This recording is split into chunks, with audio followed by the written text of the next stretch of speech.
Hey, good morning, folks. I'm your host, BKP. Good morning from the office, North Georgia's only live online morning show. Josh, let's tell them how to contact the show at any time. Right there it is, our phone number, social media. Got all my little stuff here. Phone number, social media, and email. You can always get involved. At 8:30 this morning, our guest will be Congressman. Put up number 3 there, Josh, really fast. I think that's the number. Congressman Doug Collins will be our guest this morning. He's the 9th Congressional District Congressman here in Georgia, our congressman, also the ranking member of the House Judiciary Committee. So he will be on with us at 8:30. Now, the House, I sent him yesterday. I don't send, and I got to say this about Congressman Collins. I really don't send my questions to anybody. I never have. If you can't come on and answer the questions then. But, I sent the congressman a message yesterday. I'll just tell you straight up because I want to talk about the letter. And I want to make sure, hey, you need to know up front. I want to talk about the letter. And you do know that the House, the Committee of Judiciary sent a letter. And it is a bipartisan letter with Gerard Nadler, the chairman of the House Judiciary Committee, and the ranking member here to you, Urowitz, the acting director of the Bureau of Prisons, wanting some answers concerning Jeffrey Epstein and the prison system there and his apparent suicide. And this is one I want, I want to know. Number 10, they sent 23 questions they want answered. At number 10, I'm coming right out of the box so you'll know. Where'd you go with? Not picture. I didn't mean that. I'm sorry. That's my bad. Number 3. Josh got the whole number thing going ready. No. Number 10, the question. I'm sorry. You got it right, Josh. But the question on the letter, number 10, it has been reported that Mr. Epstein had been placed on suicide watch at some point while in custody, and that this watch was terminated. Is this correct? If so, please provide the date and time when he was placed on suicide watch and the date and time when he was removed from suicide watch. So there's the 23 questions they have sent. They want answers to, and we're going to talk to the congressman about that at 8:30 this morning. So, by the way, you can take that down, that picture. Don't forget, we always want to do this, right? Boom! Yeah. Got to do that. Like every morning out of the box. So, I'm about tired of getting. Now I'm a punk ass bitch. I'm sorry, folks. I know. Stop with the. I can't help it. The guy called me straight up. Right here, number 2, Chris Como of CNN. Now this is going everywhere, right? Fredo, right? So. Number two. So number 2, all right, Chris Cuomo of CNN. Now this is the left that has been preaching the president's rhetoric, the president's inciting, the president's everything and anything that the president has done that's incited violence, okay? So a guy walks up to this guy. We're going to go into it. Go to number 1 because that's Fredo, the Godfather. If you do not know who Fredo is, I cannot help you with the rock you have lived under. Period. Leave it there. So, okay. So he is the brother that I love you, Fredo, but you got to go. So he goes fishing, right? Ooh. Anyhow, so Fredo, Chris Como, somebody calls him Fredo. It's an Italian slur, right? Really? And Como goes nuts. He loses it. Now, we're not going to do this segment because we're going to respect the congressman till 9 o'clock. But we don't bleep here. No. These people come on. And the reason I want to do this segment at 9 and I want to do it no bleeping is this guy says in the video, which you will see, the guy calls him Fredo and he immediately goes to He goes to the punk ass bitches on the right call me Fredo. Punk ass bitches on the right call me Fredo. Whoa.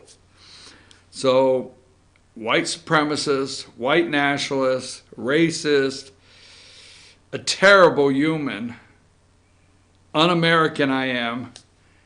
Now I've been reduced to a punk ass bitch because I called him Fredo. All right, so moving right along. Get a couple things in here. This is a little hodgepodge this morning, Josh, because we're going to get into the 8:30 with Congressman Collins. A little bit of hodgepodge, but that being said, let's go here, folks. In fact, let's go to number 4 really quick. This is the acting director of the Board of Prisons, Horowitz. I don't think there's a Horowitz in there. I think Horowitz. He is the acting director. We will be talking about him with the congressman. Now, let's go to, give me number 19. Now, we touched on this yesterday, okay? And I'm not going to say we're the first one to touch on it because other people probably have been working on this story. But yesterday, now, all right? Now, this morning, all of the media is Beijing is ready to react in Hong Kong. So China approaches tipping point on Hong Kong. Images show Chinese government moving troops to Hong Kong border. Now, when they say Hong Kong border, you got to be clear here. Let's go with number 20, okay? All right. China approaches tipping point in Hong Kong. There's another picture, all right? And let me see. I think I have the MSNBC version of what's happening here, maybe. So stay with that. I want to get into that a little further. And these are all some stories we're going to get a little deeper into. I'm just waiting on the till after we get done with the congressman. I want to just touch on some of the things. All right, so let's go to MSNBC. They're in on it. Number 10. Okay, number 10. Violence erupts as thousands protest in Hong Kong airport. And let me see if I have another one. I thought I might have sent through one more to you, but maybe I didn't. So I told you yesterday, Beijing, this is China. Let's just be very clear. It's a communist country. China does not allow free and open elections. China does not see the democracy. They don't have the Democrats out there saving their democracy on a daily basis. Chinese do not. Okay? They don't see the freedom of speech, freedom of assembly, freedom of this, freedom of that, and especially your right to bear arms. They just don't see it exactly like you and I do. Just a real quick reminder, Hong Kong is China. The Great Britain, the UK agreement for the 100-year lease, I think it was, when it was up, everybody was like, oh, but China agreed to a transitional period for Hong Kong. Well, there's your transitional period. You knew the day would come, and it is here. It is here. It is clear. Hong Kong is China. China, they will live under communist China rules. Yes, China will not accept anything less. And if China has to go in there and kick ass, take names, and clear house, they're going to. Get ready, okay? But they promised. And you wonder, see, the President of the United States, what does Rush call him? Rush call him the China. They get all worked up when the President of the United States and the tariffs, the tariffs war, and they go after the president. Let me tell you something. The American people know when it comes to tariffs. The farmers in America know when it comes to tariffs, for the most part, We know when it comes to the Chinese as far as our intellectual property. We know when it comes to the Chinese on their intentions with worldwide domination, whether you believe it or not, with their military. We understand. It's the deep state corrupt media, corporate corrupt media, that I don't want to say they don't understand, but they want to go after the president. Okay? So really quick, real simple. Hong Kong is China, folks. Communist. Communist. So, that's another one. Can you believe this? Go to number, we're going to do this a little later also, right after. Number 24, Ken Cuccinelli. Now, if you didn't know the Cuccinelli before, you're getting to know the Cuccinelli now. Did official mean Lady Liberty welcomes only Europeans? Is that what he meant? Cuccinelli implies famed poem refers to people coming from Europe. Josh, am I wrong? Did the Statue of Liberty not come as a gift, poem and all? I guess, I don't know, from the French. I think the French. Those damn French! I don't even know what I'm saying there. So Cuccinelli, we'll get into this one. I love this. Number 23, Rachel Martin's the host. All right. Would you also agree the words etched on the Statue of Liberty, give me, you're tired, you're poor, and also part of American... All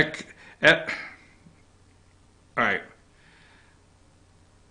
All right. Forget it. They certainly are. Give me you're tired and you're poor who can stand on their own 2 feet. I'm sorry, I'm looking down and stand on your own 2 feet. And I can't. And who will not become a public charge. I'm telling you, we are upset because we want people to be self-sufficient.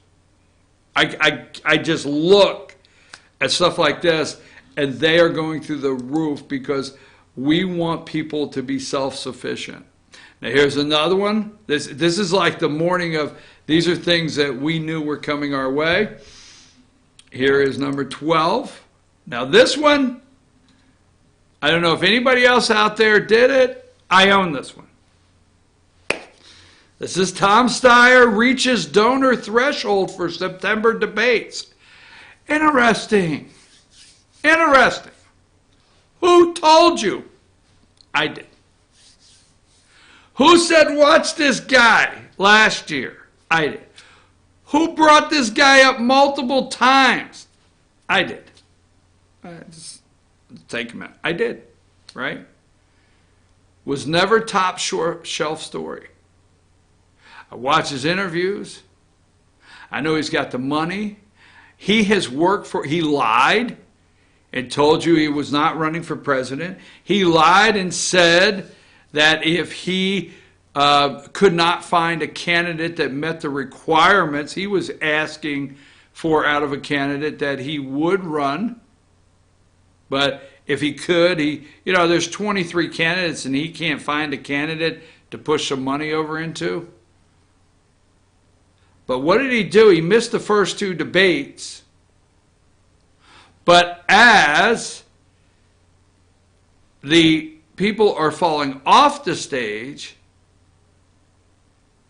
he is going to be a fresh new face. He made the debate stage. And the Democrat, the DNC, it's not only money, but it is only money. What did you just say there? Yeah, the DNC, it's fundraising thresholds, man. You got to get out there. You got to beg for $10 here and there. And you get on the debate stage. To make the cutoff for September primary debates, candidates must be polling at 2% or higher in 4 different approved nationwide early state surveys. They must also receive donations from over 130,000 individuals. Tom Steyer has reached the donor threshold for December, the debates. Okay? The donor threshold. May see this guy on the stage. So that's something else we could talk about today.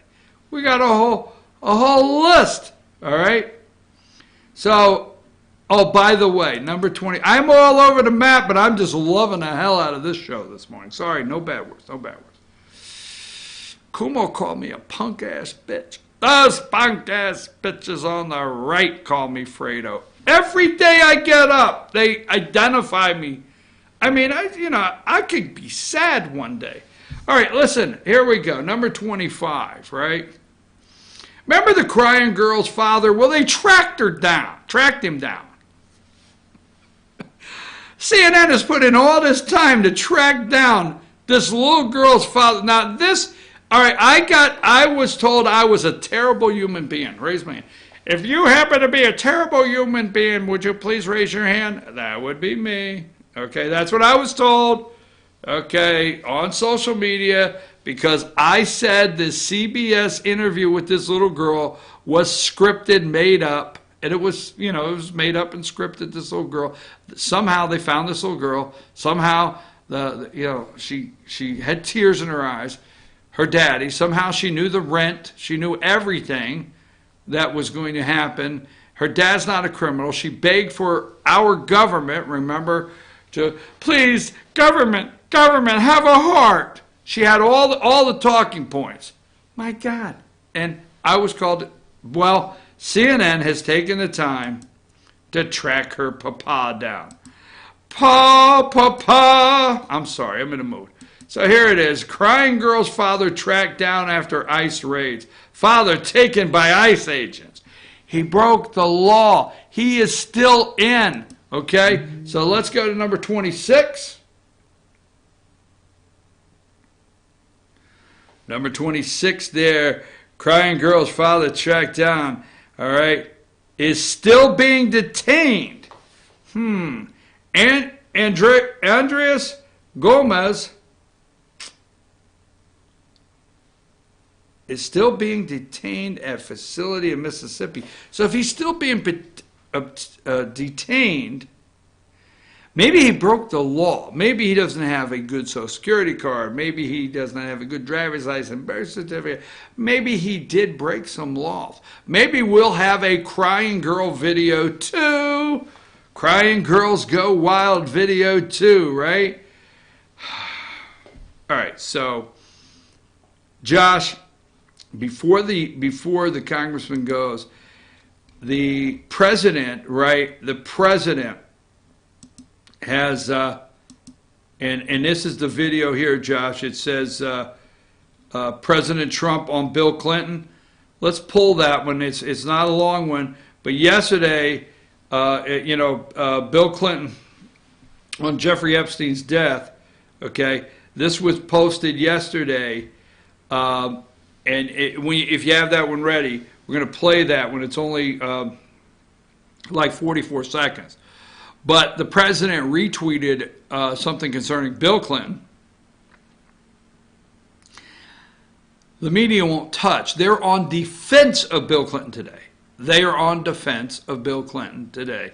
But let's play what the president said yesterday when they were saying he is throwing gasoline on the fire of the conspiracy theory concerning Bill Clinton and Jeffrey Epstein. Play that video, Josh. Do you really think the Clintons are involved in Jeffrey Epstein's death? I have no idea. I know he was on his plane 27 times, and he said he was on the plane 4 times.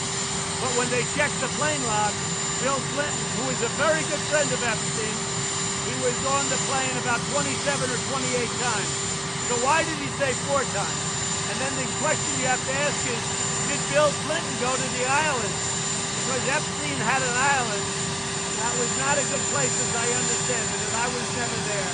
So you have to ask, did Bill Clinton go to the island? That's the question. If you find that out, you're going to know a lot.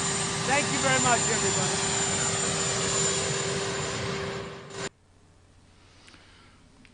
Did Bill Clinton go to the island? He's on the plane 27 times. Just saying. I mean, when you say conspiracy theory, all right, you know, it's not something that, when you say conspiracy theory, hey, right? So let me say this. It's 8:22. Josh, let me, I don't want to push because I don't want to go to break. Let's go to a break. So it's my computer says 8:23. I got to fix this today. What time is it, Josh? All right. I got 8:23 on the computer. I'm going to fix that today. I keep saying that. So, folks, we're going to take a break. All right. We're all over the map this morning, but we showed you several things we're going to work on because after the Congressman Doug Collins, okay, he'll be up. So put Congressman's picture up. They sent the House Judiciary Committee sent a letter to the BOP, and the BOP is the Federal Bureau of Prisons, okay? And we want to ask the Congressman what the Judiciary Committee can do. What can they do? What can they find out concerning the alleged suicide of Jeffrey Epstein? And then also for you out there, I want to give you a little note. We're also going to give the Congressman, they are on break, and we're going to give him an opportunity to tell you what he hears in the 9th District. I get so tired. I understand Congressman Collins goes on Fox and Fox Business and different shows. I get it, okay? And I get the big corporate media is interested in, obviously, all the time for the most part, national, hard-hitting news that gets viewers and eyeballs. I understand. I get it. But these people happen to be congressmen they happen to be the representative in your district. So that's the way I like to treat these people. Sometimes I'm like, you didn't ask this question. No, I want Congressman Collins to come on the show while they're on break and talk a little bit about the 9th District, where we live. It doesn't matter how mundane or how simple you think a piece of legislation is, but a lot of stuff happens that affects us locally, or a lot of things he's working on through his local office that we never hear about. So we're going to have a little period of time with that too. Josh, take a break. When we come back, we'll have Congressman Doug Collins on the line.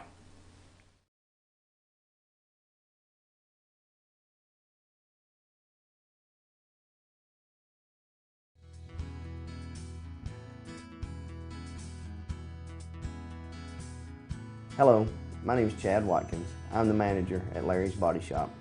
We are a family-owned and operated business and have been serving the North Georgia area since 1978. We are located at 1216 Progress Road in Ellijay, Georgia. Our shop specializes in collision repair, and we work with all major insurance companies. Larry's Body Shop is ICAR Gold, the highest role of training recognized by the collision repair industry. It is estimated that only 10% of collision shops meet these standards. Our shop consists of state-of-the-art equipment such as laser measurement system, down-drive spray booth, spot and MIG welding equipment. All of our paints are mixed on site so that we can guarantee your paint to match every time. I know that having an accident can be a stressful event. We take pride in making sure our customers are satisfied with the repair of their vehicles. Our waiting area is clean and comfortable with free Wi-Fi and refreshing beverages. So if you're in an accident, stop by and see us at Larry's Body Shop.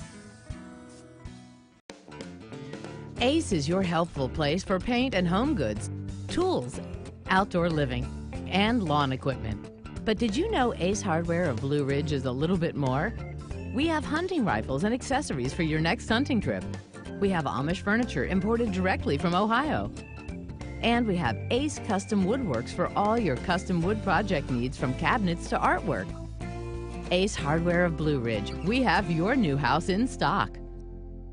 Better days ahead. The summer truck event is here at Days Chevrolet in Jasper. So come get a payload of savings on Georgia's favorite trucks, like over $11,000 off new Silverado crew cabs, or more than $6,000 off Colorado crew cabs. Every Chevy truck and SUV is discounted for this special event. Don't miss out. The summer truck event at Days Chevrolet in Jasper, where new Chevy trucks always cost less. Better days ahead, Days Chevrolet. Find new roads.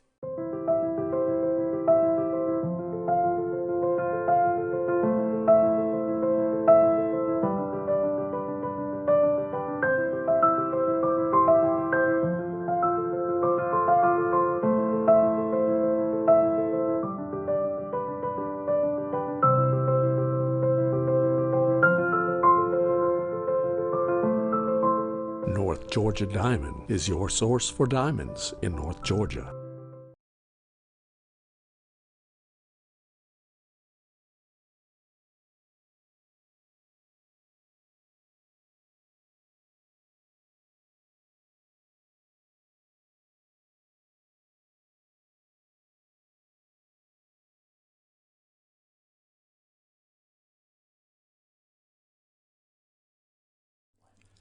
In 1981, Reed Nicholson began selling tires out of an old barn in Mineral Bluff. Little did he know that he had just laid the groundwork for the most trusted names in automotive services in the Blue Ridge area. In 1997, Nicholson Tire Center became what it is today, holding the same values of faith, family, and great customer service. 2 locations to serve you, and the Blue Ridge location is currently expanding to offer fast service and the largest U-Haul provider in Georgia. Nicholson Tire Center, Blue Ridge, and Mineral Bluff.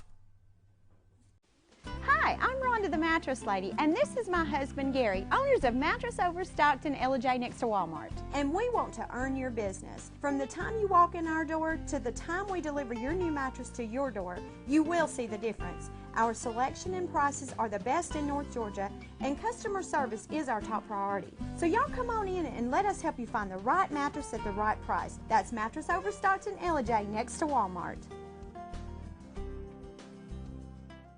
Circuit World, with multiple locations to serve you in Murphy and Franklin, North Carolina, Blairsville, Blue Ridge, and Ella J, Georgia. Locally owned and operated since 1985. Appliances, electronics, and furniture. Name brand products like LG, Samsung, Dell, Whirlpool, Ashley, Catnapper, and more. No credit check, only 10% down on furniture, and only $10 down on any new lease purchase. Mention FYN10 for your special deal today at Circuit World.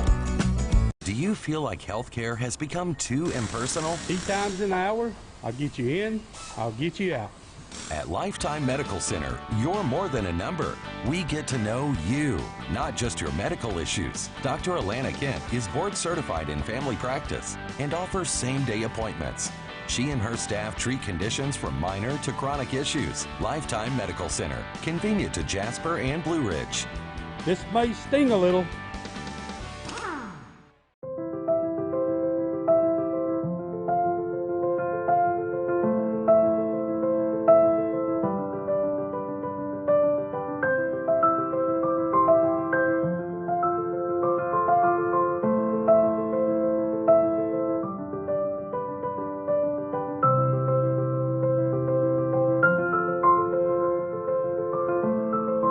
North Georgia Diamond is your source for diamonds in North Georgia.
Okay, folks, we're back. I'm your host, BKP. Good morning from the office. Waiting. The congressman is doing several interviews. Congressman Doug Collins, so we're waiting to hear the phone ring. Now, as soon as Josh tells me, okay, congressman's going to be on the line, we're going to go back to our show card. Do not leave. Get the congressman in. Check audio. Be back. So we'll be back in 15 seconds. So go to card there, Josh.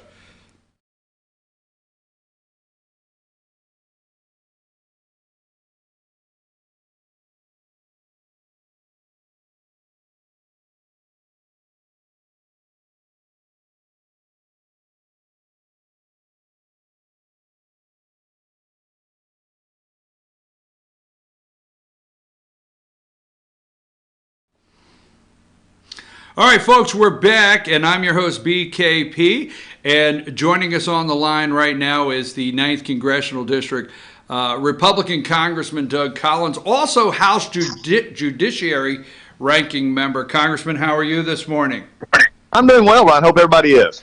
Everybody is. We're doing well, and we're always glad to have you on the show.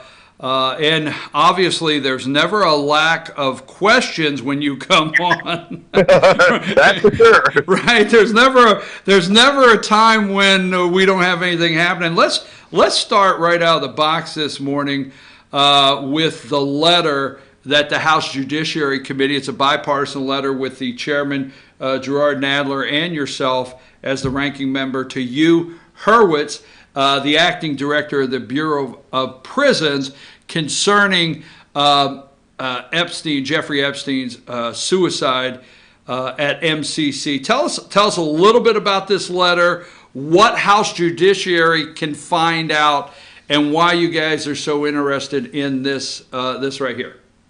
Well, let's just start off this. This is one of the more high-profile cases that we've had in this country in a long time. I mean, this is not somebody that that people haven't heard of. This Epstein's name was on every news for the last 2 months.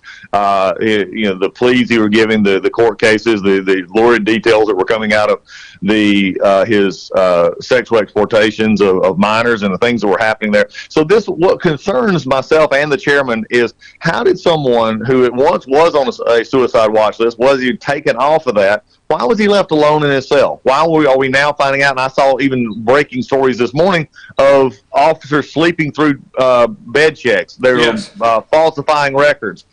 Again, what I want to have happen, I said this on another interview, and I want to make it clear here. I believe in facts. Facts always will lead you to the truth. And I think what we have to do is, what I want to make sure is, and the chairman and I both, let's get the facts on this. And if people did wrong, they need to be punished. But what I don't want to have here is this haze and cloud of the what ifs, or we're not sure, or you're not telling us, and then every conspiracy theory in the world gets thrown out there. And that's when we just really need to take a step back, say, what are the facts, punish those in process. And really, from a fact now, too, I also feel bad because the victims were denied their right in court for someone who abused them, allegedly abused them. And I think this was what we need to focus on here, is this should have never happened with such a high profile. I mean, think about this. This is like Al Capone being put in and left alone to escape or commit suicide. I mean, that's just the kind of thing we're looking at. Well, Congressman, you touched on several things, and I agree with you 100%. I mean, the conspiracy theories and the internet is going wild. We had a document dump last Friday, okay, is what I call it, a Friday document dump, and some high-profile names like Bill Richardson and George Mitchell and Prince Andrew there. We had some high-profile names start coming out, and then Saturday morning, and I know some circumstantial things that look like they're in line, and then Saturday we find out this guy is left alone and he commits suicide. Now, you guys are asking a lot of questions. You're asking the question, and I particularly, you have 23 in this letter.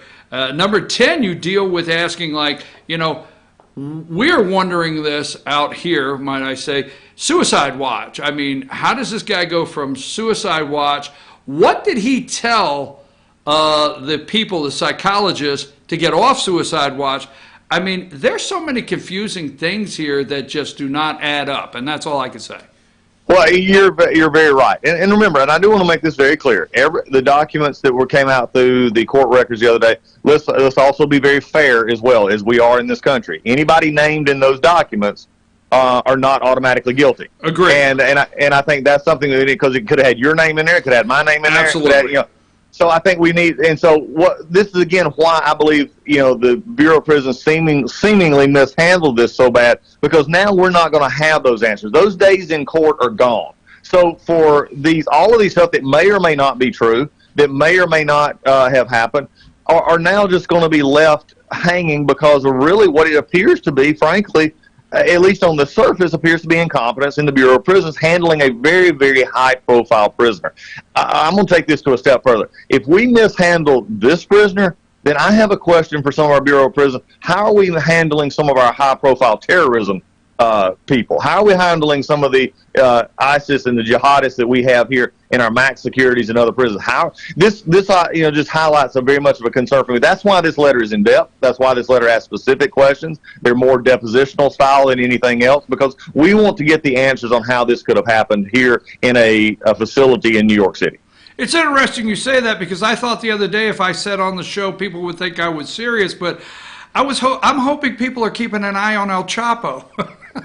Yeah, well, it is. I mean, I was like, I don't want to bring that up, but I mean, wow, Jeffrey Epstein is not being watched here. How about these other people that we think are being monitored in prisons? And this is a federal facility. Oh, very much so. Well, and I think the one other thing I want to bring out here as well, again, for someone who's been under a lot of stress, a lot of suicide watch once, when you had that happen on Friday, I mean, this is almost like, for those of us who, have been counseling, and I've done counseling, as you well know, for years, anniversaries of dates, new events and dates. You always check in with that person, and for this to have come out on Friday, another very damning day on Friday of alleged things and depositions and others. Why was in my mind, you would have upped the watch on him for the next 24 to 48 hours, because, this was not Friday was not a good day if you were him and looking at the world falling in around you. So, again, my hope is, and that's why we were very specific in this, it's not a political document that we sent. We simply said, let's get the answers here. And, like I said, it's what I've heard coming out this morning of people falsifying records, sleeping through bed checks. Then these people need to be fired and prosecuted. Well, I think that's what we need to look at. You are going into, and I appreciate it, Congressman, you're going into a lot of areas of questions. When I say out here, I think you understand, we are asking ourselves as we're watching this that seem to be common sense. And it's just like you said, if and I will agree with you here. Anybody's name could be in these documents, and there's a process we still have in this country. So allegedly some names come out, but this is some very damning information that's coming out with this individual. So who dropped the ball? And it's very simple to say. It didn't go over and say, hey, these documents are coming out. We need to up the concentration here on Jeffrey Epstein tonight. It might be a bad night. So you hit that 100%, and who dropped all of these balls saying, this guy's on suicide watch 3 weeks ago. Now there's, an intense reason to keeping an eye on this guy. So I mean, it is, and I think these are the questions. Hopefully, in a short order. I do know that the Attorney General Bill Barr is looking at this. I think he was as appalled as the rest of us were. And I trust him to begin this investigation. Horowitz, the same IG that we're waiting for other things, is going to be the same IG that actually gets into this issue as well. I think the Bureau of Prisons has their own as well, but we're going to be getting into this further. But I think it brings up a bigger picture here, and this is I think it gave us an opportunity, an unfortunate opportunity. But let's also remind people, and I think you did a good job of this a few moments ago. We're a country based on the fact that you're innocent till proven guilty. And we've seen this on Capitol Hill all year, especially whether it be dealing with the president or dealing with others. They presume guilt before they understand our concept of innocence. I think this is the whole concept that we're dealing with here. And I think this suicide and the issues around it have deprived us of having the ability to have a court proceeding, to have a proper proceeding in which our country, which shines in the world, is saying, we believe you are innocent until you're proven guilty. And what we need to do is cut the conspiracies out, find out if there happens to be a conspiracy, we'll unravel that too. But it's going to come through truth and fact, not through, a wild night on the internet looking at theories on who was there and who was not. All right, well, let me just ask you one or two more things because we have something else we want to get to before we have to run. I know you have a busy schedule, but the Attorney General, in this letter, you quote the Attorney General, Mr. Epstein's death, that's William Barr, raises serious questions that must be answered. So have you been in contact or have you had any discussions within the Department of Justice with the Attorney General? Have you been in the loop on any conversations there and what's going on? Because I understand the MCC, there's an inspection being done today and going through there today. So have you been involved in any of that yourself? No, that's an internal DOJ process, and we're letting that happen. I've been in touch with Bill Barr on other issues. I mean, he came out very quickly and said that, took steps to, which is refreshing in an attorney general to actually do his job. And so we've not had conversations on this. We've had, there's been other conversations I've had in the last few weeks with Bill Barr. But this one, we're giving our input on questions we'd like to see answered. He's already taken a very strong step forward to say, here's what we're going to do internally. And knowing him, getting to know him like I have over the last 6 months, he was not a happy attorney general in the last few days, and some of our conversations between our offices has shown that he is wanting to get to the bottom of this. Well, he is one that I think, and I don't want to make a judgment. He is one that has some facial expressions. So no, the last couple press conferences and the times he's addressed the press, he did not look happy. So I don't want to draw that conclusion whether on his happiness, but he didn't look happy. No, I agree with you that. I know his daughters as well, and I think his daughters would agree with that expression too. All right, one more thing on this. Hugh Hurwitz is the acting director. He's not been confirmed, but he's the acting director of the Bureau of Prisons. Is this letter also more on reviewing actually our federal prison systems, period? Is this a look into, wait a minute, maybe we need to take a solid look into our federal prison systems? Is there something in this also that you have to look at it, the way prisons are being run and guards and sleeping on the job and all these things? Is this also something you're trying to get to the bottom of also with this letter? I think this is the first step in taking a specific situation, and then you can extrapolate from there other incidences on how this is being played out in other facilities. Again, we're facilitating with one MCC facility in New York.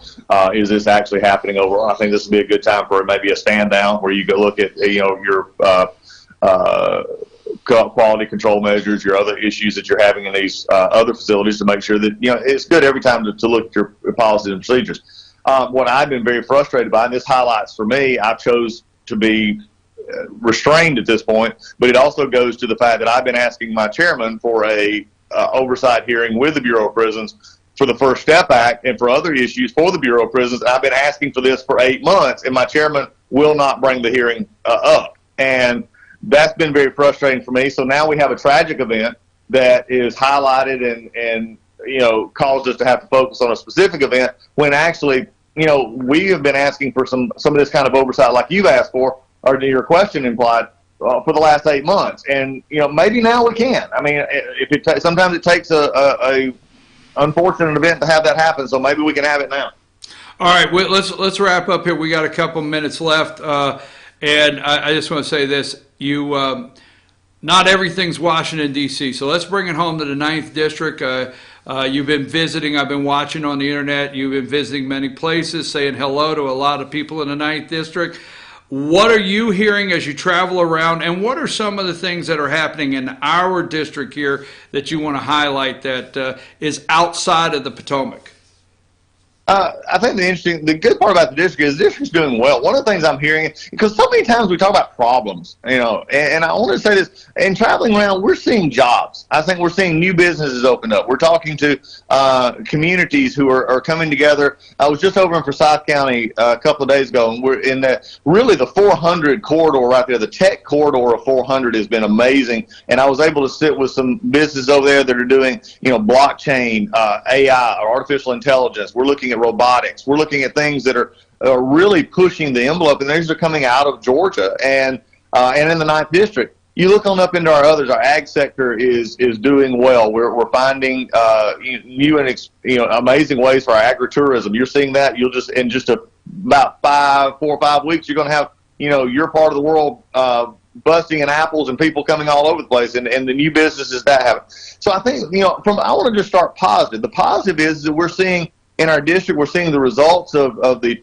president's leadership. We're seeing the results of the tax reform package. We're seeing the results of deregulation that are helping our folks get what they need. Now, are we still fighting? You better believe we are. We're still dealing with the Corps of Engineers and their very ham-handed way that they've handled dealing with fee increases on the Core Lakes and for dock permits and other things. We're dealing with broadband, and I still have a company that's completely incompetent in Windstream that is still having issues trying to serve our rural broadband needs. And that's why we put in bills that have said that they have to give a verified speed. They can't just, hide the speed that they're using. They have to use a verified speed for what they're actually offering to customers. We're still looking at using Connect America funds to make sure that their monies are being used to expand broadband and not just simply do competition with their other competitors. So those are the things that we're working on. But frankly, we're seeing also, my last point is we're seeing a constituency concern about the rise of this, government control versus non-government control. You can call it, capitalism versus socialism. You call it whatever you want. But they're really concerned as the Democratic presidential nomination process is moving forward. This idea that everything is free or could be collective, it is resonating with some of our folks to say this is not the country that we want to see going in that direction. So they're concerned. They saw the results of Obamacare. They saw the results of what happens when this could get into power. So that's what we're seeing right now, Brian. Well, we got to go. I know you have other things on the calendar, so I don't want to, I know you got other interviews to get to and things to do today.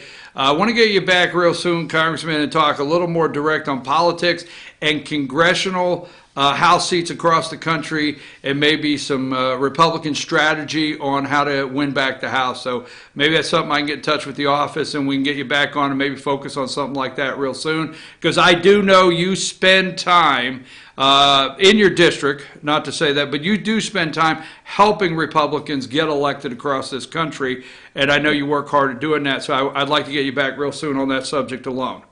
Would love to, Brian. Y'all have a great day. You too, Congressman. Thank you. Bye-bye. All right, Congressman Doug Collins, 9th Congressional District. Congressman Doug Collins. He does do a lot of work helping other Republicans across the country get elected, reelected, try to be, take back the House. So he always has worked hard on helping his Republican colleagues get elected. We want to get him back on real soon to talk about that. And also, we always want to give the congressman an opportunity to talk about the 9th District and some things going on that he hears right here at home. And he brings up a lot of questions, and I think he's on the same page and asking some of the same questions that you and I are asking about, hey, how do you do a document dump on Friday? I call it that. And not call over to the prison, hey, you might want to keep an extra eye on Jeffrey this afternoon. All right, I'm your host, BKP. We're going to take a brief break, and when we come back, we're going to get into the other subjects that we discussed earlier in the show. Josh, take us a break.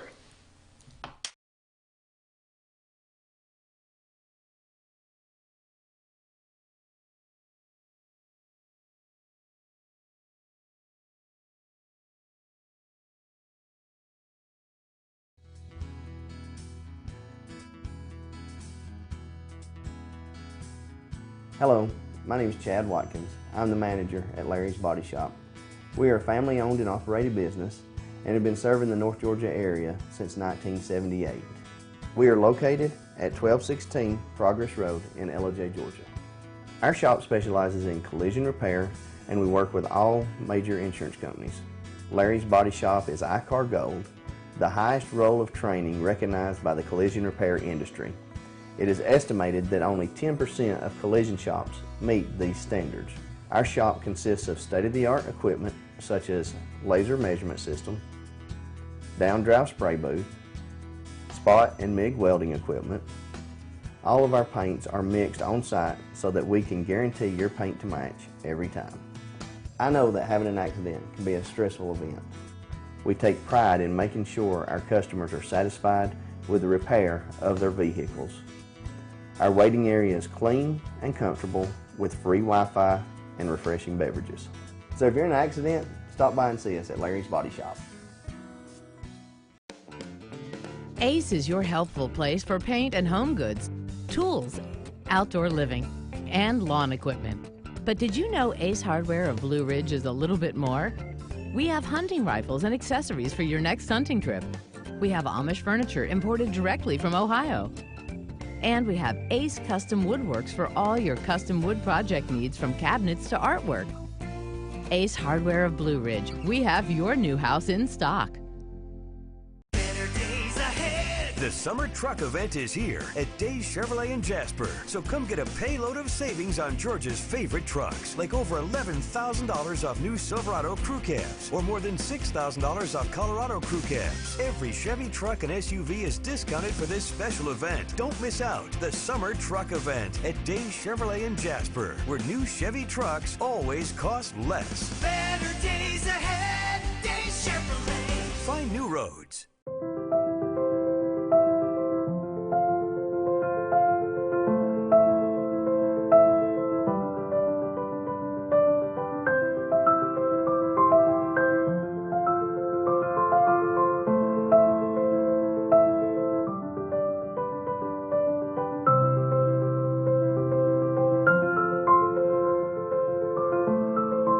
North Georgia Diamond is your source for diamonds in North Georgia.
All right, folks, we're back. I'm your host, BKP. Good morning from the office, North Georgia's only live online morning show.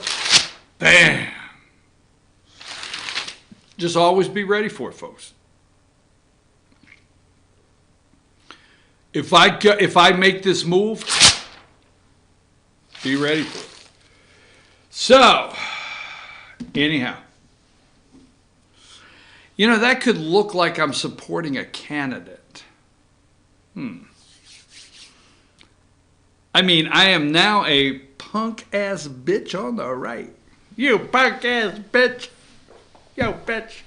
Sorry.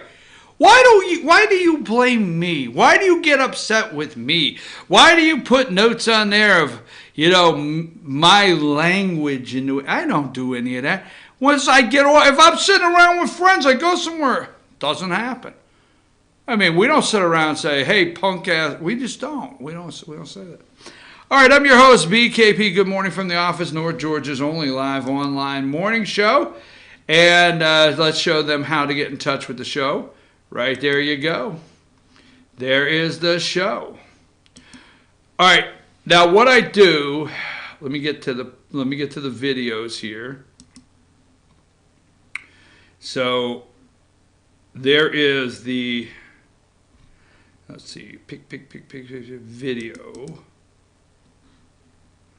Hold on, let me get these videos up, Josh. It will only take a second. Did we show people how to get in touch with the show yet? Oh, we did that once already? Oh, wow, I got to be careful. People will be like, that boy's messed up. Hold on, getting my videos up. All right, now I want to go to this one. All right, so anyhow, you're going to say to me, why am I doing this story? All right? Now, you do know I like to study the media. I mean, I like to read letters the congressman puts out. I like to see what's going on with legislation. But I like to study the media. It's just something I've had an interest. I've been interested in since a wee little lad. And I like to check out CNN, MSNBC, ABC. I like to see the direction they're going every day. So when these holier-than-thou people that elevate people, scum like Michael Avenatti and Stormy Daniels as creditable people, people that elevate Christine Blasey Ford out in California and all of these pieces of garbage that went up against the Supreme Court justice and made these false, lying accusations against Brett Kavanaugh, Supreme Court Justice Kavanaugh. I watch these people, and then they have sensationalized the crisis on the border and lied to the American people. They set up every night and make up lies to the American people.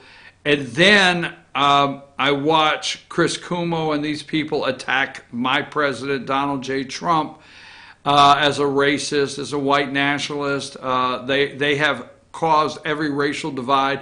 And then we can find tag after tag, byline after byline, I show you in the mornings, of the hate speech, the president's hate speech, and how he incited in his rallies, incited somebody to go shoot somebody or whatever.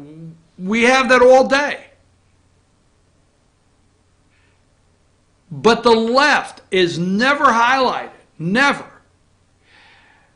The Ohio Dayton shooter, they have updates, right? Updates. They know how many rounds the guy fired in 26 seconds. They got it counted, how many rounds he fired in 26 seconds. They've got the video of him going in the nightclub, coming out of the nightclub, getting the backpack, going back to the nightclub. Everything but he is a total lefty. He was a total lefty that supported Elizabeth Warren. The Democrats have incited more violence in this country day in and day out. You don't read the news report that the guy that killed, the California police officer should have never had a gun. So we're discussing in this country mental, right? There's only one reason I want to do this. We're discussing giving red flag laws a mental evaluation, and who's going to get to do the mental evaluation on who should get a gun and not a gun. Now, I'm going to tell you, outbursts like this is not normal. Now, you may say, look, this is over. You may say, go put up number 2, Chris Cuomo, all right? You may say, this is over, all right? It's over. Leave this alone. This story's gone. I get it. Yes, the guy that goes up to Cuomo, he knows what he's doing. He knows he's going to get Cuomo fired. All right. But this guy's a professional. Supposed to be.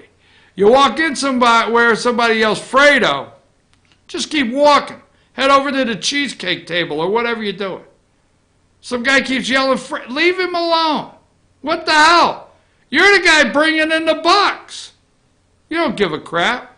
But some guy yells Fredo. Now listen first of all, and this is the reason I'm still doing this story, is because the CBS report, let's listen to the CBS report, and then we're going to listen to what he said. So let's go. I picked CBS, not CNN. All right. I hate to put up there the byline. I hate that byline, that damn byline, but I'm going to do it anyway. Let's go to that CBS video, Josh. CNN anchor Chris Cuomo got into a verbal altercation with a man reportedly threatening to throw him down the stairs. The man apparently called Cuomo by the name Fredo, referring to the fictional character from the Godfather films, which led to this confrontation. I thought that's who you were. No, punk from the right called me Fredo. My name is Chris Cuomo. I'm an anchor on CNN. You're much... Fredo is from the Godfather. He was that weak brother. Isn't that your And brother? they use it as an Italian aspersion. Any of you Italian? I'm a little Are you bit. Italian? I got a little It's an insult to your people. It's an insult to your people. It's like the N-word for us. Well, in response to the video, a CNN spokesperson said, quote, Chris Cuomo defended himself when he was verbally attacked with the use of an ethnic slur in an orchestrated setup. We completely support him. So, see, and the reason I wanted to play that is, you know, there's networks like CBS that give the impression they're about to give you the story. All right? They know how to give you the impression on CBS, ABC, that they're about to give you the story. But CNN's statement is an ethnic slur. Hey, Como, you guinea wop. I know, you just freaked out. You fell out of your damn chair, right? The Polish guy. Yo, Polak. Ethnic slur? Do you realize, and I say this being facetious, do you realize what they continue to try to paint the direction they want us to? Oh, that's an ethnic slur. It's like using the N-word. Fredo is the N-word? It's like using the N-word. And CNN stands behind him and said he was attacked. He was set up. Okay. You know, he was attacked with an ethnic slur. Now, I believe that you're supposed to watch all the Godfather. 1, 2, 3. You're supposed to 1, 2, 3. Which one's your favorite Godfather, huh? Which one? 1 or 2 or 3? I like 2. I really like 2. I like 1. Or whatever. So Fredo, right? We know the brother. We know what happens. Okay? We know ethnic slur from the Godfather. When did the Godfather come out? Like 1970 something? When did the Godfather come out? The first one. Ethnic slur, Fredo.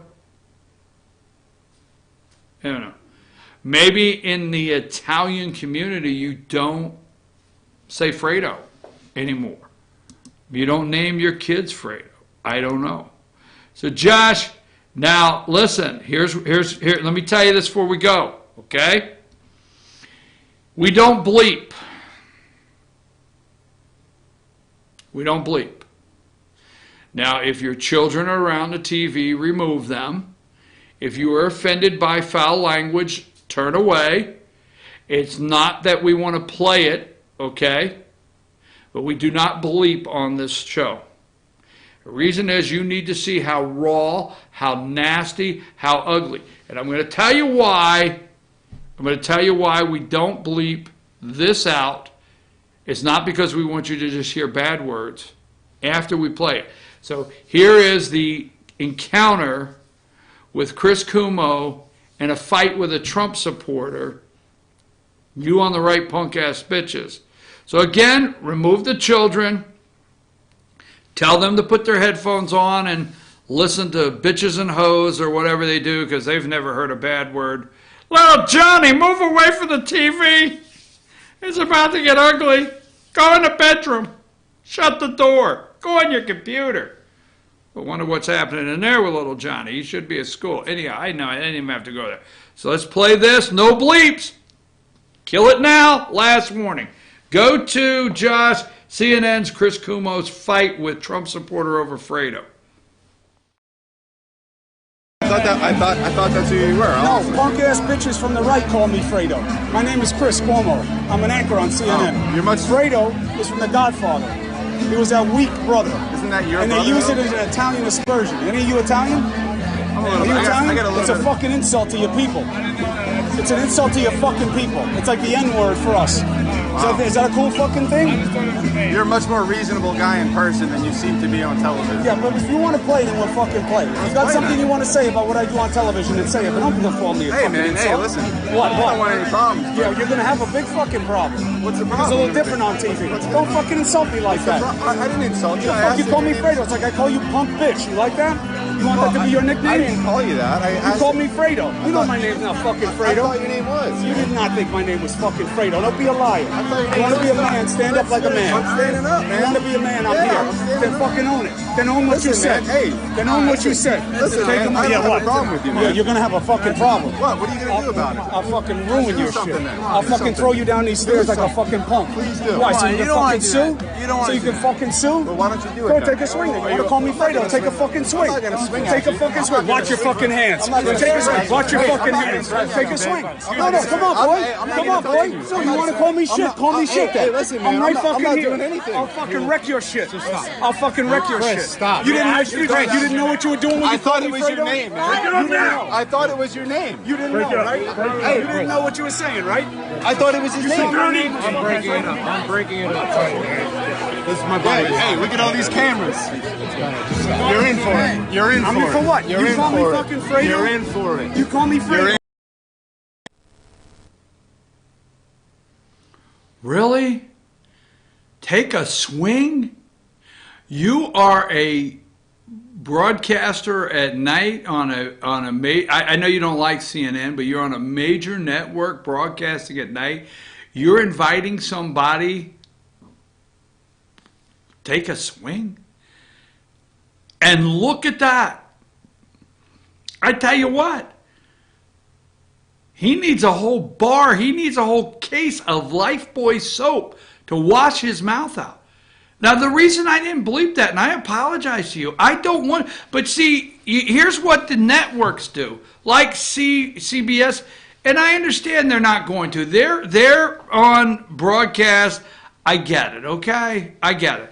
But they're going to bleep, all right?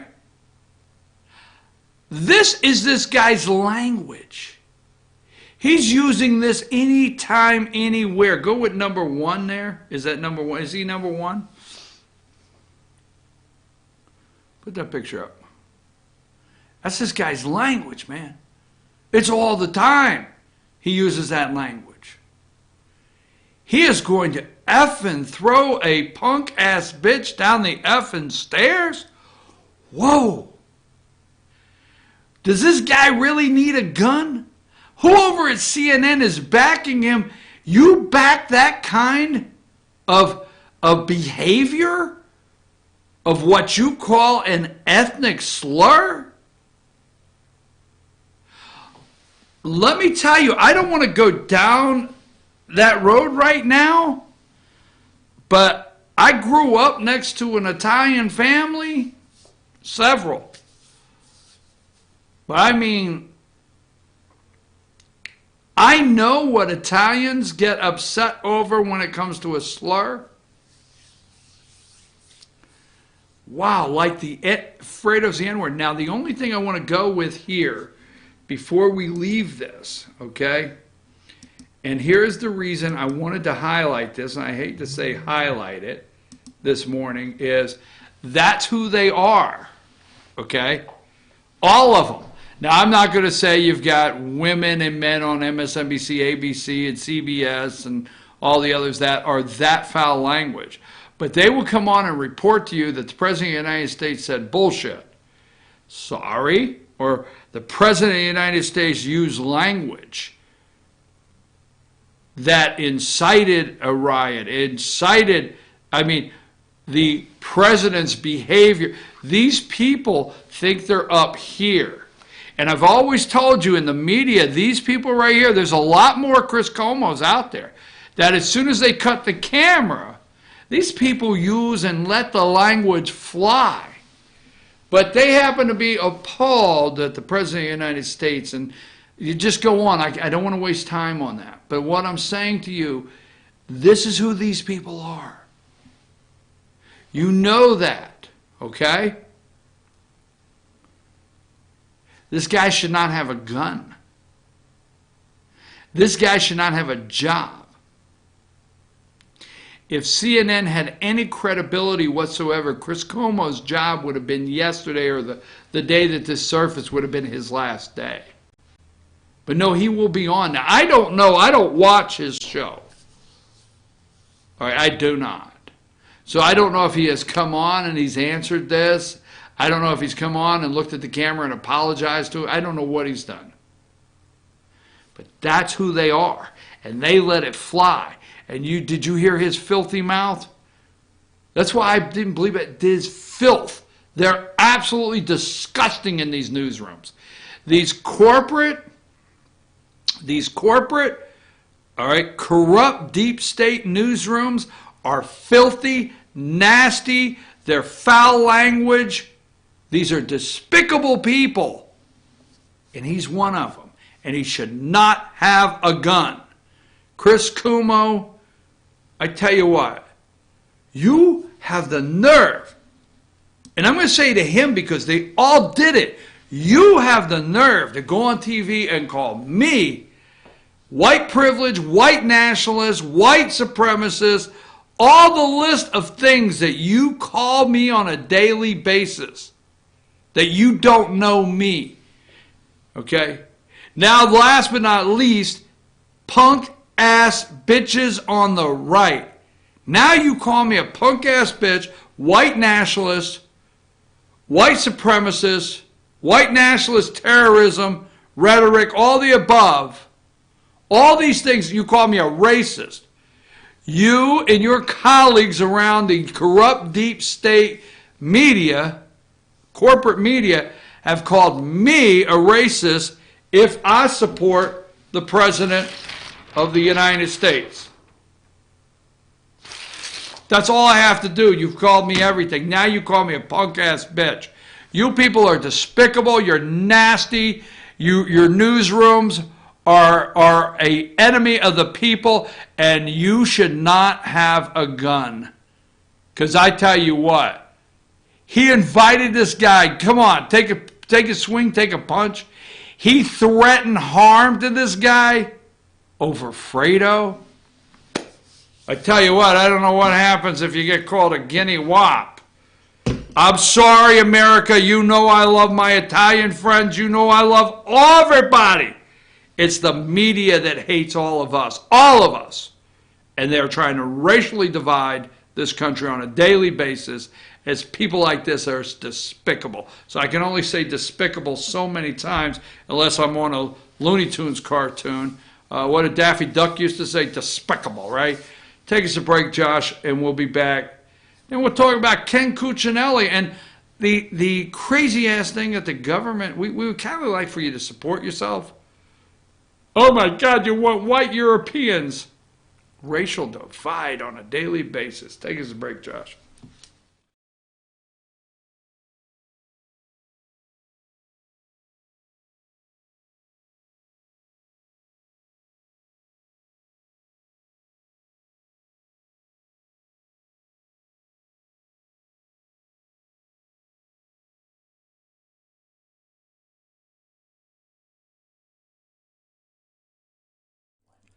In 1981, Reed Nicholson began selling tires out of an old barn in Mineral Bluff. Little did he know that he had just laid the groundwork for the most trusted names in automotive services in the Blue Ridge area. In 1997, Nicholson Tire Center became what it is today, holding the same values of faith, family, and great customer service.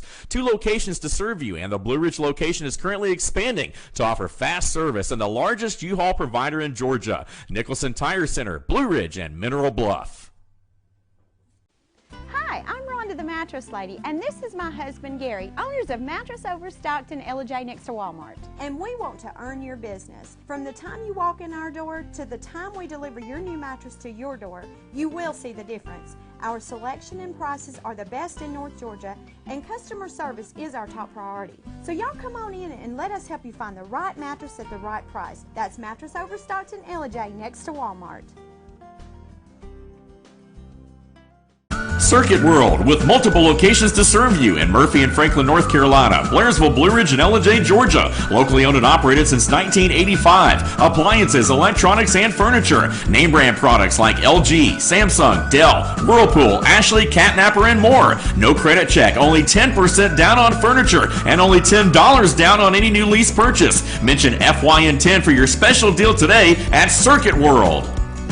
Do you feel like healthcare has become too impersonal? 3 times an hour, I'll get you in, I'll get you out. At Lifetime Medical Center, you're more than a number. We get to know you, not just your medical issues. Dr. Alana Kent is board certified in family practice and offers same-day appointments. She and her staff treat conditions from minor to chronic issues. Lifetime Medical Center, convenient to Jasper and Blue Ridge. This may sting a little.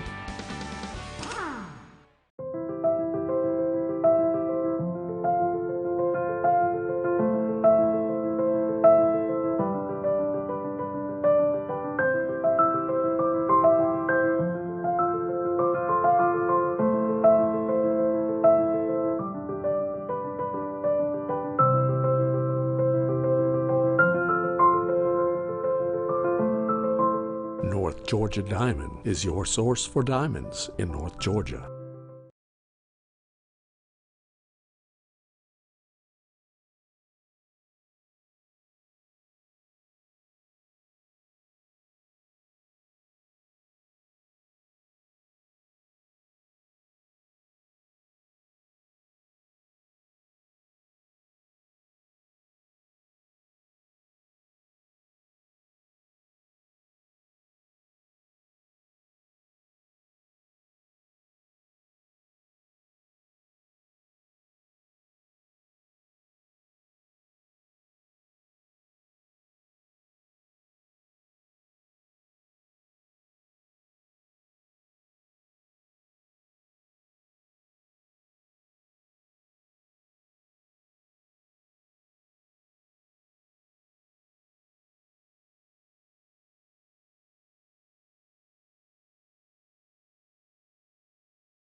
Hey folks, we're back. I'm your host, BKP. Good morning from the office, North Georgia's only live online morning show. I'm really enjoying today. Josh, let the viewers, 71 degrees out there already at 9:20 in the morning. Let the viewers know how they can contact us. There you go. You can always get in touch with the show. Now, you know, yesterday, Josh, here in North Georgia, you know all too well because you're involved in one of the football teams, but a lot of our North Georgia Park and Rec football teams, especially around the Mountain Football League yesterday, actually canceled practice. It was very hot yesterday. I mean, yesterday afternoon, it was like a heat index of over 100, but it was like 92 and 94 yesterday. And so a lot of extracurricular activities were canceled yesterday. You know, I always like to say, people wonder. Now, today I come out this morning, we had a hard rain in North Georgia. It's like I come out at the house, is like I was taking a steam. I'm serious, like, hey, you want to go for a steam? Yeah, let's sit on the front porch. Oh my God, I walked outside this morning and boom. And I looked at all the windows and, you know, the condensation on the outside of the windows because it looked like a steam bath out there. So, going to be a warm one today. Again, you know, people ask, I know what you ask out there, really, this is what you think about. I know what they say. This is what you think about. Do you know what nobody will guess this. Yesterday, when I started getting messages saying that football practice was canceled due to heat, Josh, you get one guess of what I was thinking. It don't, and it doesn't pertain to football, but I was getting messages that practice was canceled due to heat, and I agree with that. But one guess of what ran through my mind. I don't have a clue. Okay, here it is. I wonder how much it cost taxpayers yesterday to cool off those schools that we got our kids back in August. I know. Really? You're worried about the air conditioning bill? Yes, I'm worried about the air conditioning bill. It's the taxpayers' money. I know. You go to these behemoth, massive campuses, okay? And you go in these behemoth, massive buildings nobody's in. And it's a cool 70 in there. Well, we only use this building on Mondays, Wednesdays, and Thursdays. So Tuesdays and Fridays, nobody's in this massive behemoth. But we got to keep it cool in just case somebody comes in. I'm telling you, don't get me started. Do not get me started. The damn air conditioning bill in these damn schools and these buildings just really ticked me off. All right, I'm actually in a great mood today. So let's move right along. There's something else that really gets... All right, so... I did a segment last week, Josh, remember, on 8chan. And a lot of you were like, what is 8chan? Okay. And you remember after the El Paso shooting, okay? Stay with me here, folks. Remember after the El Paso shooting, 8chan was taken down. It's a back channel that the owner of 8chan, we played the video, I forget his name, and it was taken down by Cloudflare and so forth, and then it was put back up by a smaller web host company and then taken down again because somebody had posted the El Paso shooters manifesto on 8chan, which was not the shooter. And then 8chan has 1 million, I'm going somewhere with this, has 1 million members. You have to become a member. And, you know, the owner said it's just a blank sheet of paper, so everybody was commenting, and they took it down. Where are you going, BKP? You know, what are you trying to say? What are you trying to say? Number 6.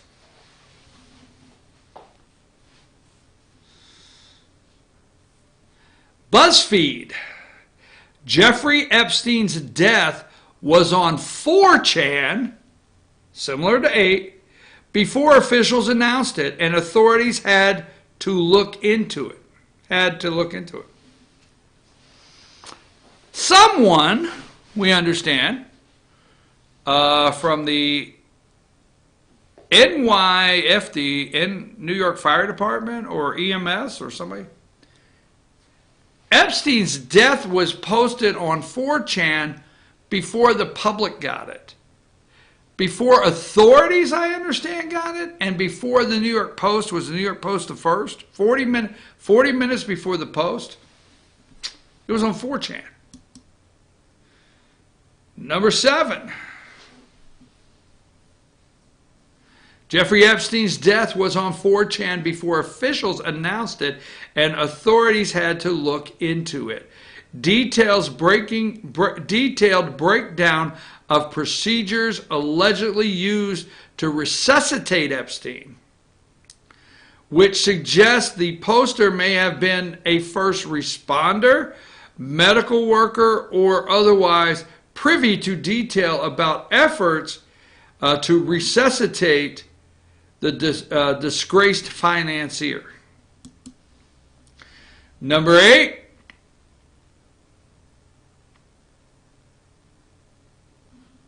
Disgraced financier Jeffrey Epstein committed suicide overnight in his lower Manhattan jail cell. The federal lockup had been held pending trial of federal sex trafficking, 3 law enforcement officials told NBC.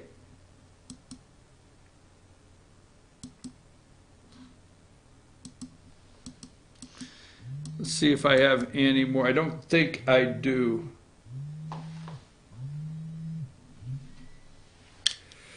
Hold on. Hello. Yes, it is.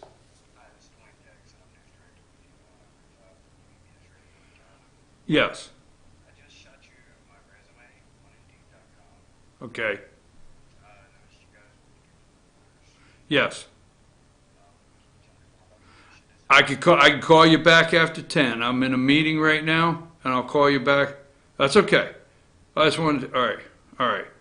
Bye. There's a radio station, Josh. Sorry. I just wanted to show you the damn show's live. I want to show you the damn phone works. I keep telling you, text me, call me. You don't call. That's a radio station. I got to call them back after 10. All right, anyhow. I just shot you an email. I want to talk to you. All right, I'll call you after 10. All right, so let's go to number 5. We got federal employees. I wish Kuma would go down and check into this and threaten to throw these damn people down the stairs and F them up a little bit. Sources, federal employees lawyering up as FBI and Justice Department investigate Epstein's death. These people were sleeping. We've got questions, folks. They're simple questions. It's very simple. Okay, Friday, Prince Boy over there and Richardson, New Mexico, right? Richardson, piece of crap. Mitchell, piece of crap. These names start floating around. We know that President Trump is ratcheting it up because, see, every time President Donald Trump, and let's get that video again, all right? Every time President Donald Trump fires up Clinton/Epstein, you keep doing the research. So we got a guy that's been on the plane 27 times. We don't know. We hear allegedly by the victims that Clinton was at Pedophile Island. We hear that. We've got these pieces of garbage names coming out in documents. So, okay, so we don't have a system that says, hey, we need to heighten the level. You remember when, why should I go there? You remember when we used to use the color warnings with, after 9/11, we were green, and then we were yellow, and then we were orange, and then we were DEFCON 5, red, boom, boom, boom, boom, terrorists? Who flashed red Friday and say, hey, maybe we need to put an extra guard on staff or check his ass every 15 minutes, not 30? Are you sleeping? I'm sorry, I didn't mean to wake you. But they're lawyering up. Federal workers have to be able to be fired on the spot. Sorry, don't care if you like what I said or not. All right, let me see what else I have here because I want to go to the Cuccinelli. I love the Cuccinelli for a reason. Because I keep thinking, the Cuccinelli, you know the Cucci, throw me Cuccinelli over here. I'm sorry. Number 22. Number 22, news of Epstein's suicide first appeared on 4chan. I told you last week. I went with the 8chan last week. Now I'm up to the 4chan, or down to the 4chan. I'm telling you, you got to pay attention, folks. Not to these liberal lefty whack job, okay? Number 21, Jeffrey Epstein's death. Two guards slept through checks and falsified records. They're lawyering up. How the hell do you lawyer up? Your ass is fired. You get your own damn lawyer. I don't care what you do. Your falsified records, lawyering. Holy smokes, Batman. All right, let me see what else I got here. Number 17, MSNBC, just a quick byline right here. MSNBC, I have no idea if Clintons were involved in Epstein's death. They're working overtime now to try to protect the Clintons. Yes, they are the defense team. Number 16, reporter asked Trump right there, waiting to get on Marine Force One. Do you really think the Clintons are involved with Jeffrey Epstein's death? I don't know. He's on the plane 27 times. Maybe his name's, maybe there's a video of, I want to call something and I shouldn't. Okay. Fox is in on it. Number 14, DOJ statement on jail staffing. FIC, the warden, James, I can't pronounce the name, has been named acting warden. There's a vowel on the end. I'll be damned. It might be an Italian, and I don't know. And that'll probably freak Kumo out. Warden of MCC New York. Okay. So let me see what else I have here. I want to go real quick. Number 9, the Metropolitan. I think we just read this. We'll do it again. Number 9, FBI Justice Department investigators probing Epstein's death are being stymied by some federal employees who are lawyering up. An administration source told NBC they're lawyering up. That just freaks me out, lawyering up. Let's see if I missed anything else. All right, so let's play that video of the president one more time. It's not long, and then we'll get off Epstein because I want to get on to the Cuccinelli. All right, play that of the president one more time.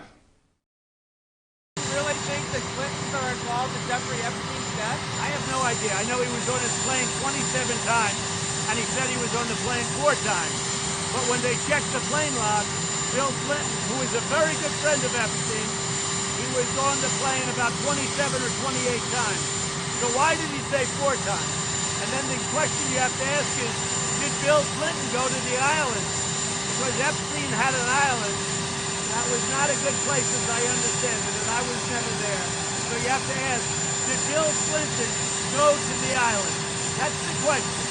If you find that out, you're going to know a lot. Thank you very much, everybody.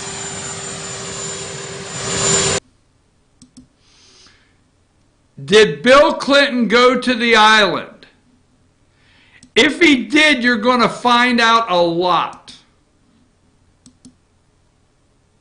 So I would tell you here, I'm in the camp. When I bring up 4chan, busted this out by possibly a first responder, okay? We went into the pictures yesterday, right, Josh? We've done the pictures. We've showed you the only one. We showed you the privacy curtains coming out of the prison. We show you the pictures in probably a hospital or wherever they took Jeffrey. That being said, I want to come up with a story. That being said, Jeffrey is, I'm on the side Jeffrey's dead. Okay? Now, as the congressman said, the conspiracy theories, and we didn't get into them, okay? But I'm going to go right now of that Epstein's dead. Now, I know they whisked away, and he's on an island somewhere. Okay, I got it. I'm going to go he's dead. I'm going to go with he was murdered. I'm going to go with when the guards did wake up, there was a bed sheet tied around his neck with the appearance of murder, okay? And suicide. And I'm going to go with allegedly, got to use that word, I feel the Clintons may be involved. Yes, so I'm going to go with all that. And like President said, if we find out in the island, we can find out a lot of stuff. So, wonder what the Clintons are doing trying to head off that. But that being said, that's where I'm at on it. And I want to know why we have these federal workers that are lawyering up. Wow. All right. They're never brought up. Josh, kill that segment because I want that done. Okay. I want that done. This is from last week. You're going to see, all right, you don't see these out there. An online post that caused scare at Music Fest threatened revenge on Bethlehem as Trump country.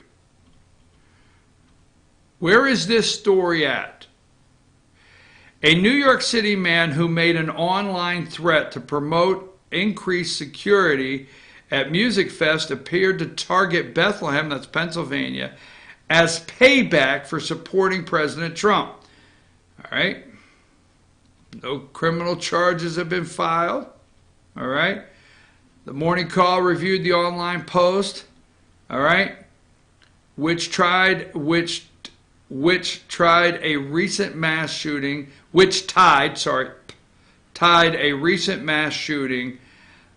El Paso, Texas, in Bethlehem. What they did in El Paso, we must do in Bethlehem, Pennsylvania, and other parts of Trump country as payback. That was a post. You see, they're going through 8chan, right? Now, wait a minute. The reason I'm doing this, okay? They're going through 8chan. They're going through 4chan.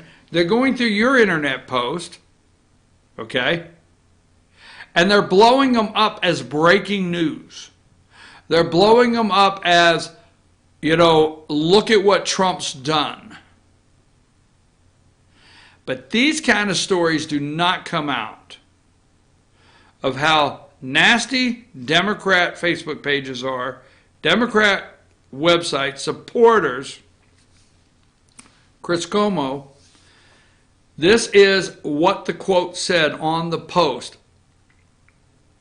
This guy wanted to go to Music Fest, which is in Bethlehem, Pennsylvania every year, and it is hundreds of thousands of people visit this festival all week long. My niece actually works that festival every year. But this post that what they did in El Paso, we must do in Bethlehem, PA, because Northampton County went for President Trump. We must do in Bethlehem, PA, and other parts of Trump country as payback. They must suffer as we are as a way to balance the karmic scale. I guess he's an eye for an eye is the quote. Payback. They must suffer. Parts of Trump country. I wonder if we're on high alert in parts of Trump country now. Nah. Did you see that in the headlines of CNN? Did you see that in the headlines of Fox, that there's a statement online? Did you see that in the headlines of MSNBC, NBC, ABC? Maybe you did. Did you see this story anywhere where somebody posted, and it's being looked at now from last week, that we must pay back Trump country, they must suffer? No. You let this statement be on my website, your website, anywhere. Immediately it'll be plastered all over the news. White supremacists, white nationalists, racists, incited by the President of the United States rhetoric. I'm your host, BKP. We're going to take a short break. Short break is all we're taking. And Josh, we're coming back, and we're going to do our Cuccinelli segment. Take us to a short break.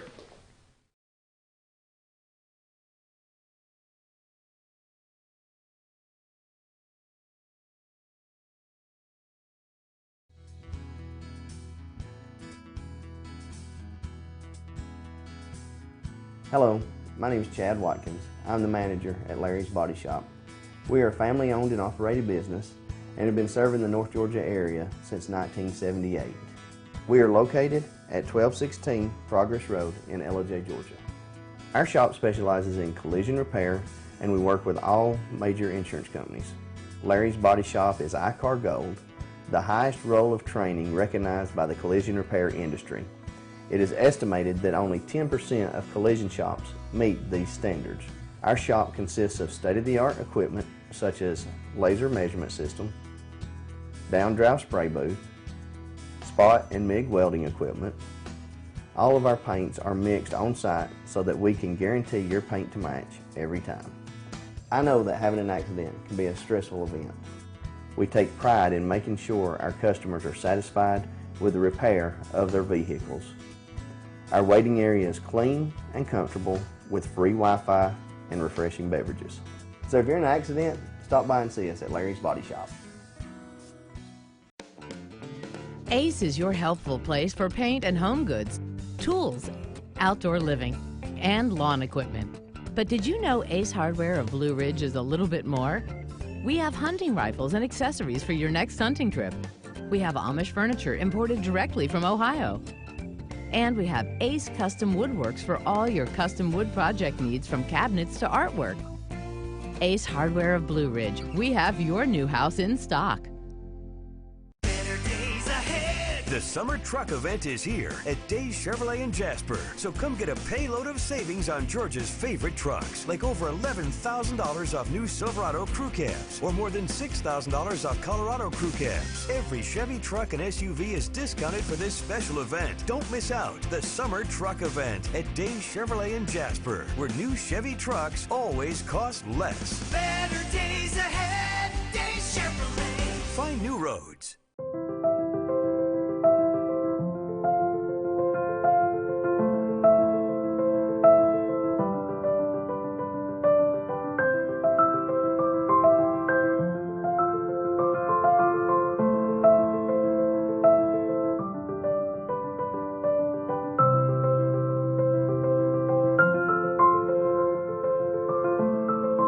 North Georgia Diamond is your source for diamonds in North Georgia.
We are back. I'm your host, BKP. Good morning from the office, North Georgia's only live online morning show. Josh, show everybody how they can contact the show.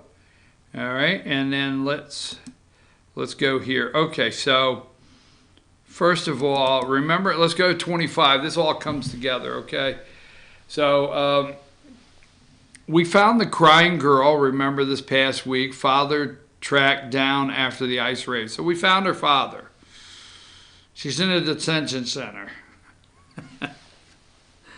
Now, the first day in the raids in the food processing centers in Mississippi, 600 and some, several were released immediately.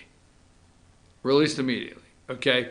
Because they went in, processed through, their documents were legal, they're legal, processed them out, nothing happened to them, did not get incarcerated, okay? Send them home. Then there's the ones that stayed behind. Why don't you stay behind? We want to talk to you a little further. So they're looking into false documents. They're looking into a lot where the ones, if you are still there now, 5:15 a.m. this morning at Forest, Mississippi, CNN is claiming that this father is still with ICE agents and being detained. Now, I know you have a lot of you out there have sons, daughters, nieces, nephews, your little grandchildren that are in jail. I didn't mean to yell, but they're in jail. You're not calling anybody saying, hey, well, you know, law enforcement's detained little Johnny again. He's being detained for a couple of days. No, his ass is in jail. If he's in there over 12 hours, his ass is in jail. Now, if you get picked up by the po-po and you get thrown in the cell and it goes clink and, you know, they're checking some stuff out and they come back 3 hours later, all right, you're good to go. You didn't go to jail. You said, you know, you took a break. All right, I don't want to hear your garbage. But 12 hours or more, you're in jail. But here is where the father's being detained. So we found a little girl crying. Okay, father taken by ICE. And number 26. Crying girl's father tracked down after ICE raids is still being detained at a Mississippi facility. He's in jail. Little girl just keep crying. Those crocodile tears. Because daddy's in jail. And if he's in jail now if we find out that this individual has false documents, that this individual has a false birth certificate, it doesn't matter. When we find out, will they report that? All right. So now we've got to give me number 27. Now, this is a whole different subject, but this is what they're going nuts over. Self-sufficiency. They do not want you to raise your children, let alone these little illegals or these people that are in the country illegally. They do not want you to raise them, talk to them, and say anything about self-sufficiency, being self-sufficient, standing on your own 2 feet. Now, what they want standing on your own 2 feet is for your fat ass to be able to stand up on your own 2 feet because America's obese and we're all riding around in little carts in Walmart. I hope one day you'll be able to stand on your own 2 feet if you lose 90 pounds. That was so wrong out of me, but I can't take it back, and actually I wouldn't take it back. You remember when son, daughter, you need to grow up and stand on your own 2 feet. When I say grow up, that don't mean sit on your damn ass at 15, 16, 17 years old and eat potato chips and play video games to where you can't get on your own 2 feet.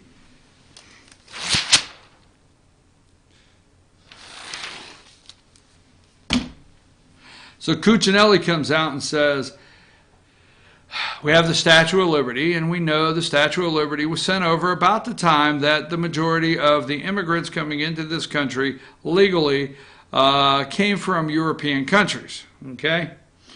So the statue, give me your tired, your poor, your huddled masses yearning to breathe free. The wretched refuse of your teeming shore. Send these, the homeless, tempest toe to me. Toast? I don't know. Folks, I think I should tell you, I don't never complain, but my computer, Josh, you can back me up, has a very bad cracked screen that I have not replaced. And usually about the place where these things come up, there's a major spider web of cracks. So Josh, mark me down as complaining today. Mark it down, 950, I complained. I should never do that. Don't make excuses. Did officials mean Lady Liberty welcomes only Europeans? Cuccinelli implies famed poem only refers to people coming from Europe. Okay, now these are the factors in the consideration. If you're here and you're working and you want a green card to stay, you want to be eligible to stay with a green card. Okay? The government says, I don't care what language you speak. I don't care who you are. I don't care what color your skin is. These are some requirements. So number 28, factors for consideration. Use of public benefits, food stamps, Medicaid, housing vouchers, age, wealth, education, English language skills. So if you have English language skills, we'll help you get a job. If you have some education, it'll help you get a job. Wealth, if you have any kind of money whatsoever. Your age, okay.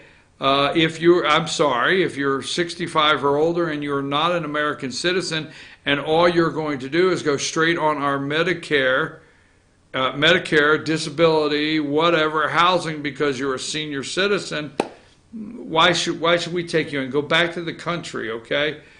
We should have, I don't care how people think, 20, 30, 40-year-olds that are even 50, whatever, productive members of society, housing vouchers, if you have to have government housing, Medicaid, food stamps, and public benefits, no, you can't stay.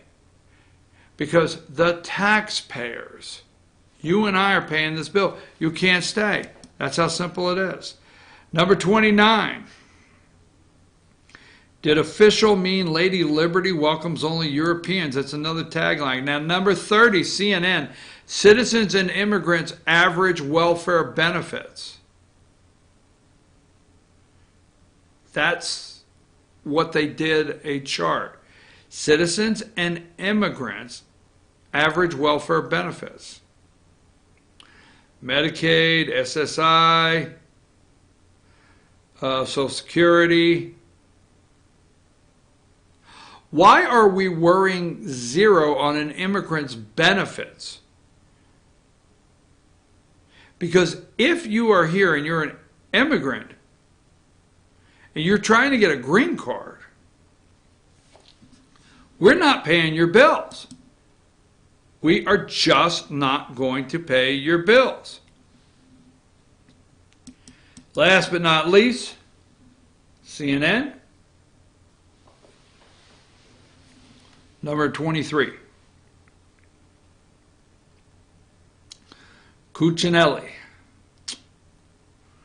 They certainly are. Give me you're tired and you're poor, who can stand on their own 2 feet. Oh my God.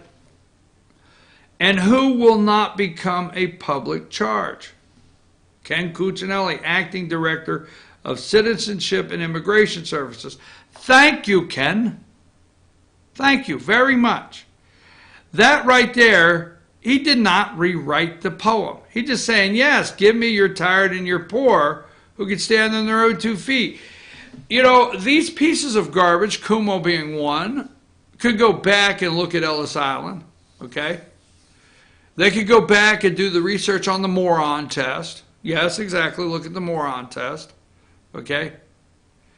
They could do this research of coming through Ellis Island because we had to have workers. Workers.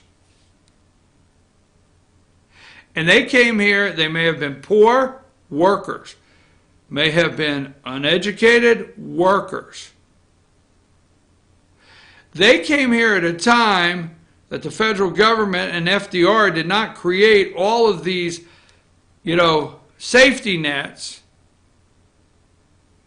that they had to go out and work. And they had to live in not public housing, terrible apartments, to give their children a better life in this country. But you know what? They didn't get a weekly, monthly check in any way whatsoever. We're just asking people, if you want to be in this country, you can't have the taxpayers' money, period. So Josh, that's it on that. I just don't want to keep going on that over and over. I want to end with this, number 12. Told you so. Keep an eye on Tom Steyer.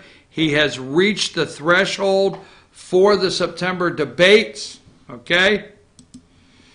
Is this the Montana governor? I think he's Montana, number 13. Democrat from Montana. Steve Bullock on the DNC debate requirements. The DNC donor requirement may have been added with the right intentions. He's trying right intentions, but there's no doubt that it's created a situation in which billionaires can buy their way onto a debate stage, talking about Steyer, and campaigns are forced to spend millions on digital ads chasing $1 donations, not talking directly to voters. We're kidding ourselves if we're calling a $10 million purchase of 130,000 donors a demonstration of grassroots support. It's rigged. They are blowing up the internet. You go and watch a YouTube, right? Video. And Kirsten Gillibrand spending all kinds of money just so she can show you sent $1. Hi, I'm Kirsten Gillibrand. I'll do anything for a campaign contribution. Before you get on to this YouTube video, please send me $5. There's no talking about America.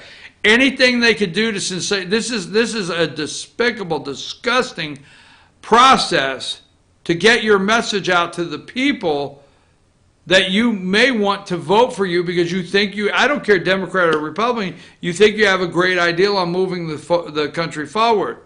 But you know you can fundraise off the despicable shootings, the crisis on the border. You're fundraising off these things to get on a debate stage.